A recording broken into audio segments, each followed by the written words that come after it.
Hello. Wow. Recipients of the torch. Well, let me welcome on stage our African animators who are on a mission to give the world new heroes and new voices and shape the storylines that are rooted in the agency of Africans. Please welcome Okosua Hansen. There you are. Hi, creator of Moon Girls Live. Malenga Mulendema, the writer and creator of Super Team 4. And Ferdinand Ademefe, CEO of Magic Carpet Studios.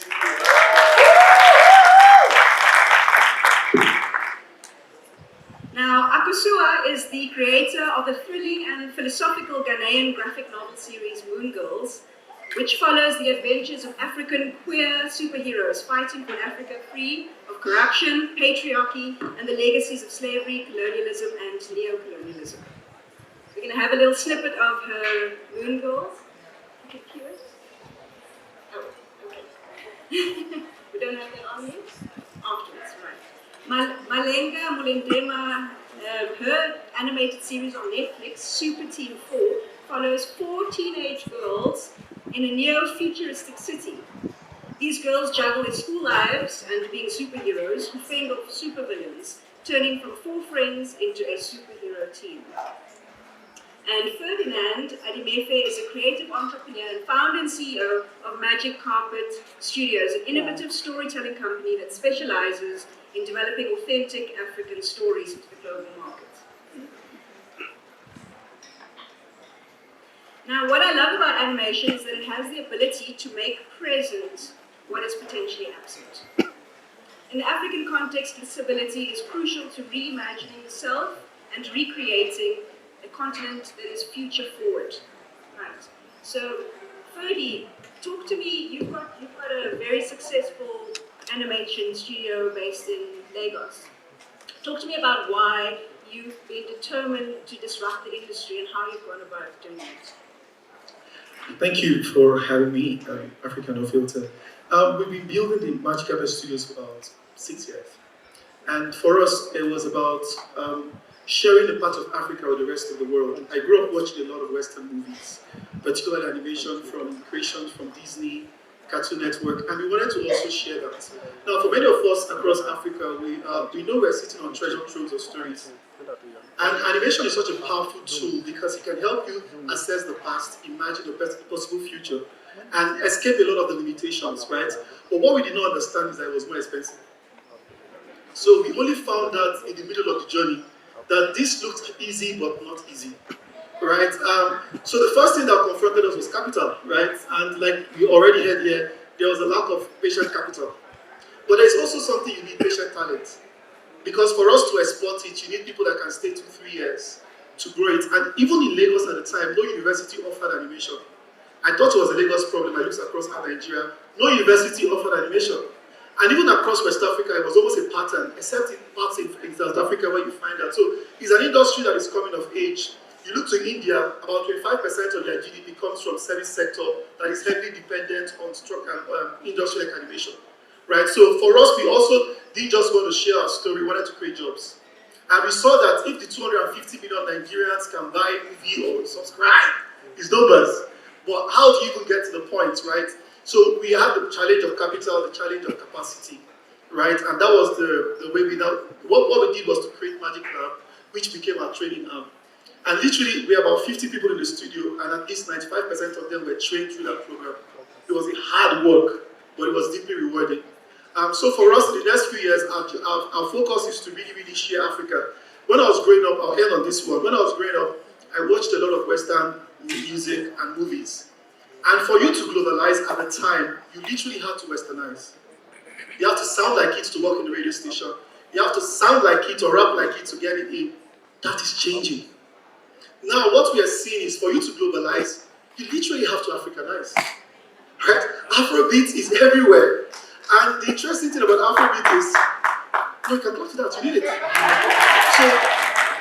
So it's not just happening in music, I think it can happen in film. Right, where we're seeing that, but if we don't control the structures of distribution, we will not be able to unlock that revenue. So it's one thing to create, but whoever puts the money on the table determines where the story goes. And if we don't put the money on the table, we don't determine where it goes. If we don't have distribution platform, we don't determine how it comes back to the investor. So once it's Africa, people remove 1-0 and say it's cheap. But a story is a story, whether you produce it in America or in Asia or in Africa, it doesn't have to become inferior because it's black. Right? And I think we need to start making a conversation with the distributors that if you see a product from Africa, don't undermine it because of where it's coming from. Respect it as every other product should.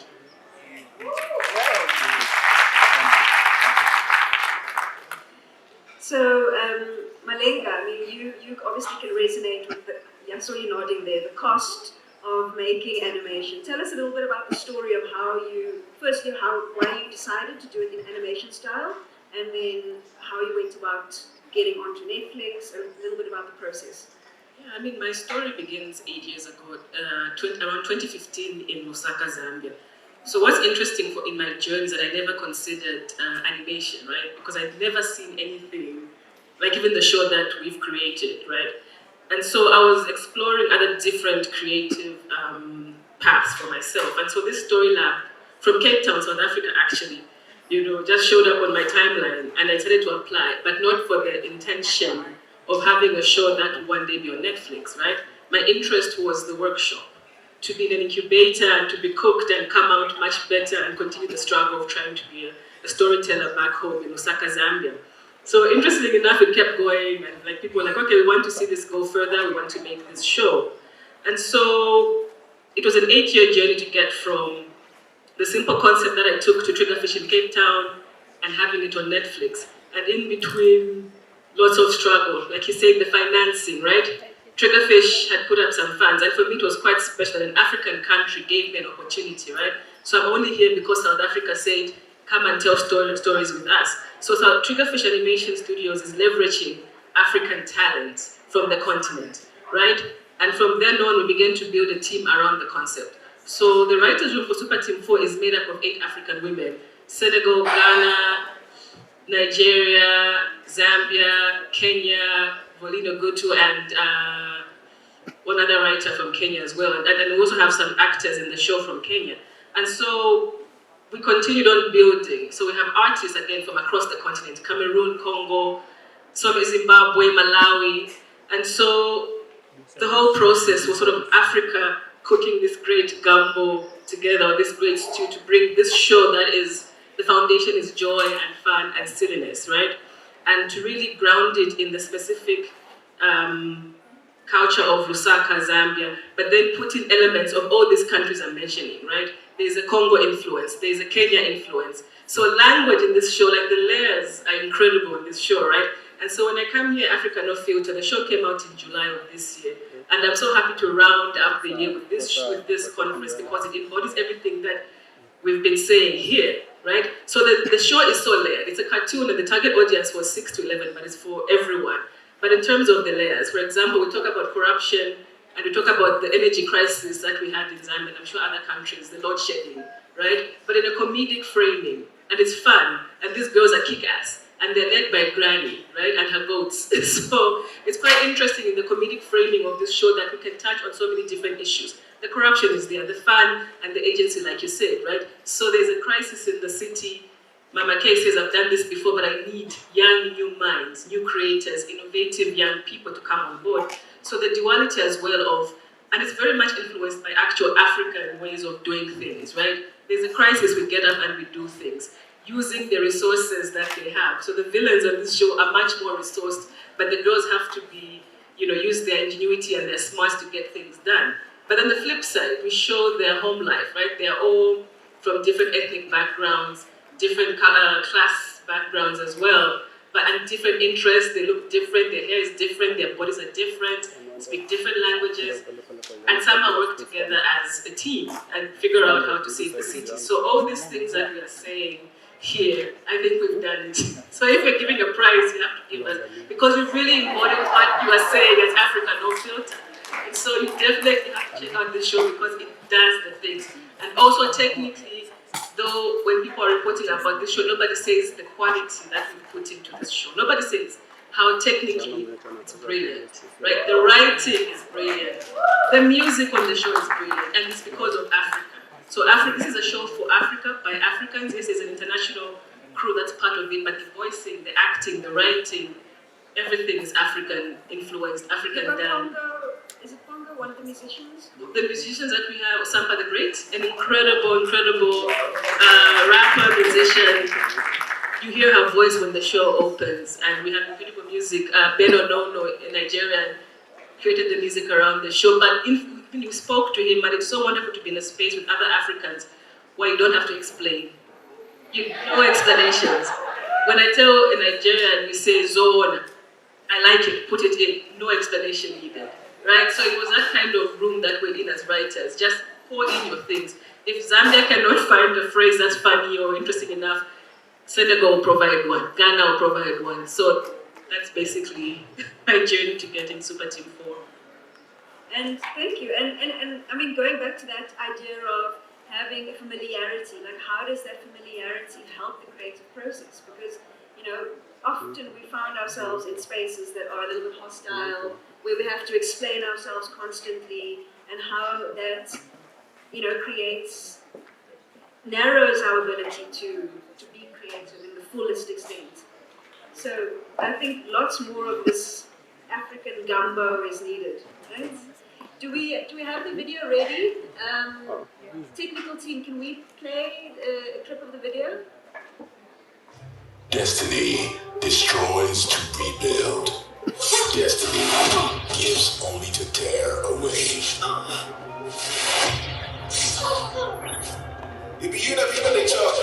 Till your hands master the art of the search. Till they remember the ancient rituals of restoration.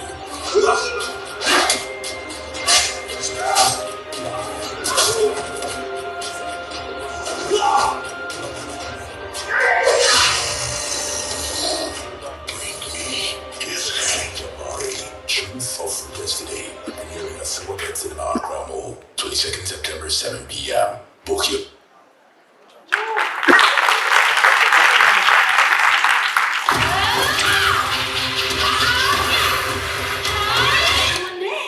You're a superhero. I'm telling Boma and Bondate. Teamwork duty. Get over here now. So I guess I'm not the only one with detention. You four have been offered an opportunity. For free labor. I have been observing you for weeks. You are the super squad I need to help save Lusaka. Here's Bongo, Zalipesi, Nkozo, Team Lilo. Together, you possess the... Oh, I want it to be delicious. Let us strike Lusaka. With those girls out of the way, I will not be defeated. Mas Croco, I can't. another disaster is entering Lusaka. This is not how I'm going to save the world.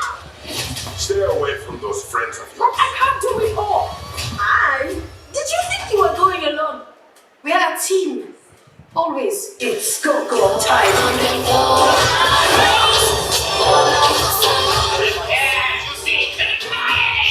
We can't fall apart already. This is going to be the battle of the ages. In 4, go! Don't try to do everything. You can't be a superhero.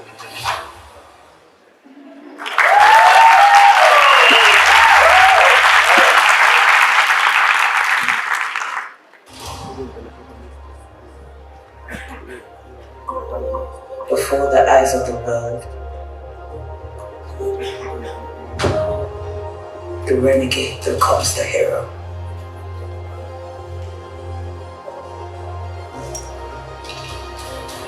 As kings fall, warriors rise.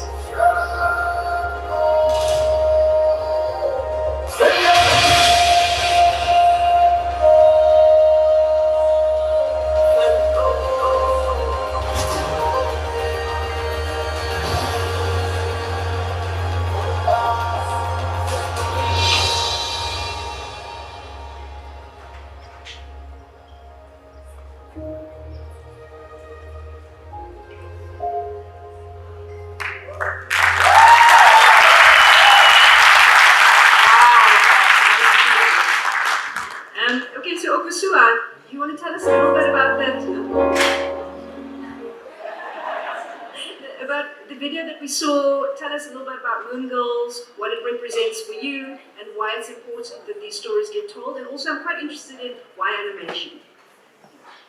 Okay, thank you so much for having me on this panel. Thanks to Africa No Filter, this is wonderful.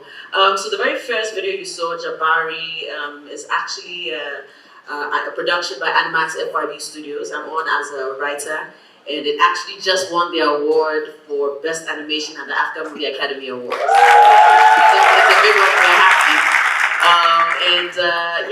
I work with Animax FYB. I've worked with them for about 4 or 5 years. They are also the studio that I hired to do Moon Girls.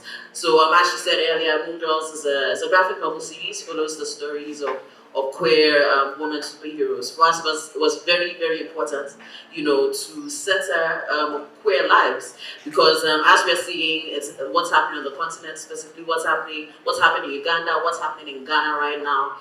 There's an anti-LGBT bill that's being pushed in Parliament, and this bill is going to criminalize queer lives. It's going to criminalize people who it's going to criminalize sympathy even. It's also going to criminalize even your parents who do not report you for being queer. Like all sorts of crazy things. Criminalize people for renting apartments to queer people. So for me, I mean, if I was talking about the story of Africa, queer Africans are Africa, and we always seem to have this notion that it's imported from the West. Because of what's happened with colonization, with religious fascism. In Ghana, we are a very hyper-Christian country, and what pastors preach, obviously, about LGBT lives is that this is not us, it's an abomination and all of that, and it's not our history. But the thing is, pre-colonial African cultures, show that we were much more understanding and had a much more elevated understanding of gender and sexuality. There were queer people, there were trans people, and we were accepting. Even in some cultures, trans people, for instance, are seen as a gateway to the Supreme Being, because our Supreme Being is not a man, not that way. Our Supreme Beings are usually androgynous, and my people, the Gan, we refer to the Supreme Being as Ata Na Numo. Ata is father, Na is mother. Father, mother, God. We also have Mawu Lisa. So all of these, we have these elevated understanding of these things. So Moon Girls is here just basically to challenge those narratives, because queer Africans are all the people who are creating too. They are in parliament, they are in politics, they are artists, they are fashion designers. They are also who build Africa, who make us stand. So it was very important for me to center that in our stories, even though if this bill passes by the end of this year, it's going to be banned literature, or I may go to jail or whatever. It's important to do. It's very, very important for me to do. And talking about the fact that such kind of large issues are almost best delivered in a format that seems, that doesn't seem too harsh. It's a kiddies program, or it's animation. It might slip through the cracks. So you can talk about large issues, and you can present it in a way that is more easily digestible.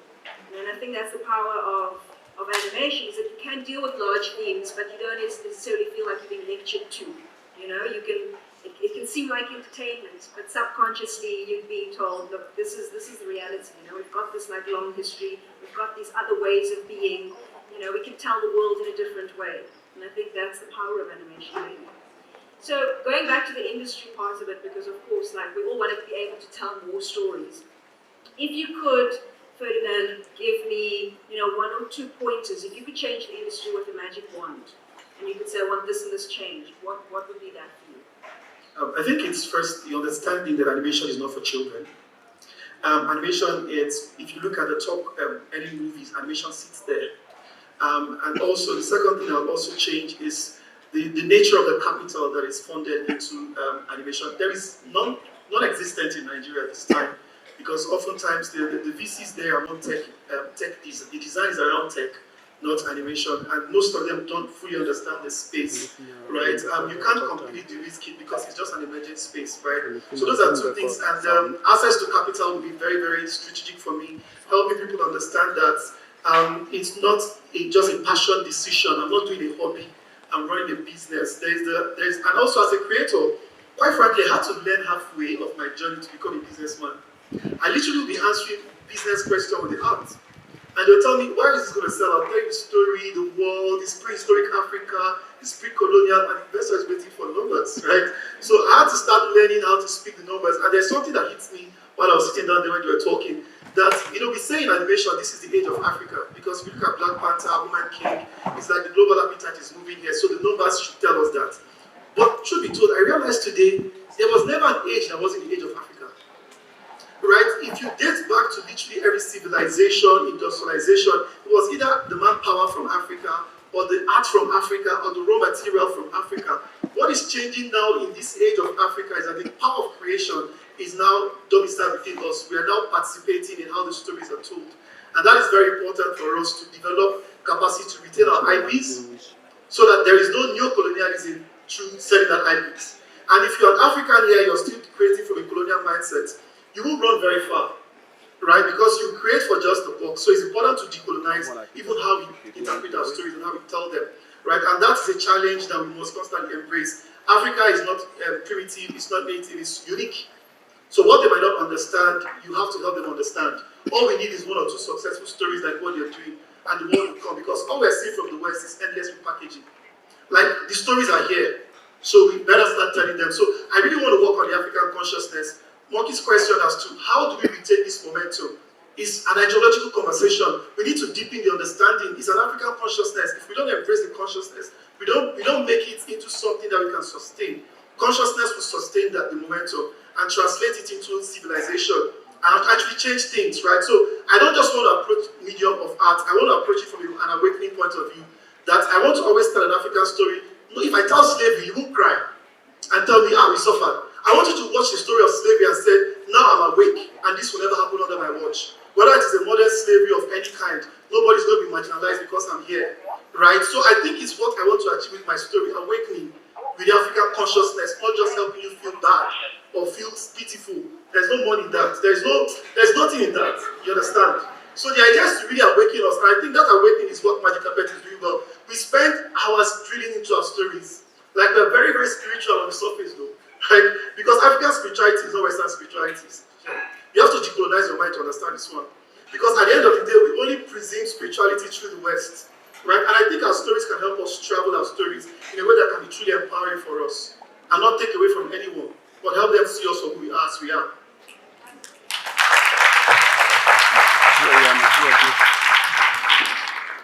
Malenga, do you own your IP? Well, it becomes very interesting. So I said 8 years, right? And what does, if this was a project somewhere in Europe, in the first couple of years, people would have thrown money at it, right? So I don't have like billions of dollars in my account to fund my own project. So you partner with different people. But the interesting things in that space, when people would churn out articles about, oh, this show is coming out, no African-based financing institution or whatever came to us. We tried going around. I remember being at one conference with the CEO Stewart of Triggerfish Animation, and he got a devastating call that we're not receiving funding. I think that was 2016, right? And so they had to go around looking for funding, going around, nothing on the continent. So Triggerfish saw this, Netflix saw this as good business. It's not charity, right? They know what their investment will reap for them. But it's been difficult to convince. I tried going to one office, vote of no confidence, and I just said, okay, fine, we'll see where we'll go. But then it's business, it's not charity, right? And so when you go around and tell people, look, Disney has invested in another project from Africa, Kizazimoto. Another company in France as well has invested because they see what they will reap out from this project. But locally, we're still struggling, and that's why I think it's important for us to collaborate so that we can leverage financing from all corners of the continent, right? So Super Team 4 does that already in a sense because we're staffing each other's projects already, working on each other's concepts, and trying to see where we can source financing from different, government or private institutions, but it's still a struggle because animation is quite expensive. But I think, like Ferdinand said, it depends on your ambition. You can go as far as you want and create whatever you want. But then there's also space if, for a continent like ours who are dying to tell our stories in different ways. This is a different voice or a tool for us. And so at the individual level, you can do something. A couple of people can do something. For example, in Super Team 4, we worked virtually through 2020 to about 2022, right? And so you can collaborate on different levels depending on how ambitious you want to be, but you can maneuver through it as well. So I guess the question of owning your own IP comes with financing and opportunity as well, right? So we have to still go into rooms where we have to negotiate, it's a business, and say, okay, what are you bringing to the table, so what I'm bringing, and trying to figure out how we can do it. We would like to own our own things, but then we need people to come on board and say, business people. Yeah, I mean, the private sector is lacking, really lacking in the space of investing in the creative sector. They want to give you a few couple of kwacha or dollar, whatever, for something that you should do quick. But then we want to do quality work, good storytelling, and we want to employ people and pay them a good wage that they can invest in their own personal lives. So I think that's where the biggest challenge is. But I think we have proved ourselves as creators in the animation industry that we are worth investing and partnering with to tell stories that matter and that are viable. And thank you to the two of you for kind of opening up in a way and showing how successful monetary-wise animation can be, so that we can start investing in our continent, have African businesses and capital investing in our continent, and own our own IP, because that is absolutely vital, like you said. Nana, do you want to just talk to me a little bit, if you had a magic wand, what would you change in the industry? If you had a magic wand and you could say, I want one thing changed, what would that be? In animation and comics? In the industry. In the industry generally. Okay, so I would say, one thing changed. I'll say is for us to love ourselves and love our stories much more and go in depth with it. Our stories don't start from slavery, it goes deeper. The thing about season 3 for Moon Girls is we're going deep into African folklore, African mythology, African spirituality, and telling the stories of deities and our own stories of how this world came to be. And that is a very, very powerful thing, because the stories we tell ourselves of ourselves is what programs us and defines how we move, right? And for a long time, our stories, especially our creation stories, are not our creation stories. If I ask, if you go on the street to Ghana right now with a mic, what do you know about how the world began? They'll tell you Adam and Eve in the Garden of Eden.